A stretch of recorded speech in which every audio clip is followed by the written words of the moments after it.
Hello and welcome to another edition of Toys from the Attic, where it's still Ghostbusters month. Let's see who Ecto-1's bringing us today. Many of you have probably already guessed who I'm going to be reviewing today.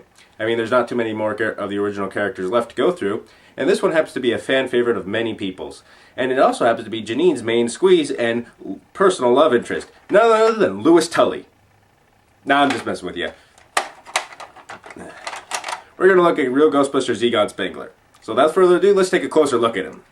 Okay, so here we have Dr. Egon Spengler, played by Harold Ramis in the movie and voiced by Maurice LaMarche in the real Ghostbusters cartoon. Definitely one of the most smartest members of the team, Egon was responsible for designing most of the tech, like the proton packs and the ecto-containment unit.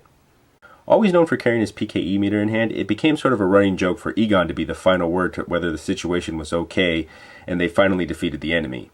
As far as his personality goes, many would claim that he was more logical than anything and a little bit emotionally distanced, sort of a new age Mr. Spock.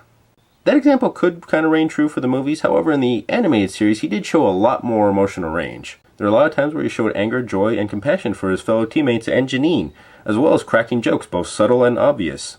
I personally feel that this opened him up as a character, and despite his advanced intelligence, he could really actually be just one of the guys. Okay, so here we have Egon Finger. Just as always, I'm not going to go over the pack. Blah, blah, blah, blah, blah. I covered it before. You can definitely tell his legs are really, really loose along with his arms. You think after about 20 years or almost 20 years now, a figure like this would hold up. I mean, he's only been played with at the beach, in the playgrounds, in the pool, in the house, in the backyard, sandboxes, everything, thrown downstairs, frozen, slimed, put in a box with a lot of other toys. You'd think these things would hold up better after this, but an extensive hours and hours of playing, but oh well. As you can see, there's a lot of paint that's chipped off of him. You could definitely tell he was one of my he was probably, yeah, I think he was my favorite character actually playing with. I can't really tell if his clothes have been actually faded over time. I don't remember the actual original green too much. I want to say this is it. It doesn't quite look the same as on the show, but it's close enough. Now he is, as usual, they're missing their pink trim and other stuff, and you can definitely see that the logos actually started to fade, but there's not much else different than him and the other characters. I will say that his face, it is kind of neat that they did take the effort to paint the glasses and his eyes. Those are a neat little feature on here. You don't see that a lot of times in some toys nowadays. Well, unless they're the real masterpiece ones, but those toys can go for about $20. And remember the days back when these things used to just cost $5? You can see the start of his ponytail and his blonde pompadour that he's known for in the show. But overall, he's pretty good. I really actually have to admire the face sculpt on him. He's actually, in my opinion, he's the one who actually looks the most like he's off the show. The others are good, but I definitely think he's the one who actually stands out, is that they put in the most detail on him. Now, let me just see if I could stand him up here. I gotta lean him up against the back because, like I said, he can't quite stand on his own anymore.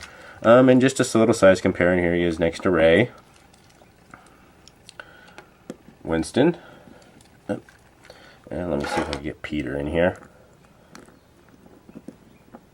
So there we have all four of the original Ghostbusters. It is also nice, like I pointed out before, is you could definitely get the height difference between all of them. It makes them really feel like like they came right off of the show and stuff. So there's been a look at all the four original Ghostbuster figures. I hope you all enjoy this. Next week, we'll see what's going to happen. Once again, thank you for watching. If you like what you've seen today, please feel free to subscribe or leave a comment below in the comment section. Any advice for the show will be greatly appreciated. Who knows, something you suggest may appear on the show in the future. Now, just a reminder that it's the last episode before to put in your votes, and we have 2 votes for the Ecto-1 and 2 votes for the Firehouse. So let's see if we could get a tiebreaker, or I might end up having to review both of them, actually. There's no problem with that, but anyways, I'd like to see what you guys say or leave it in the comment section. So see you next time.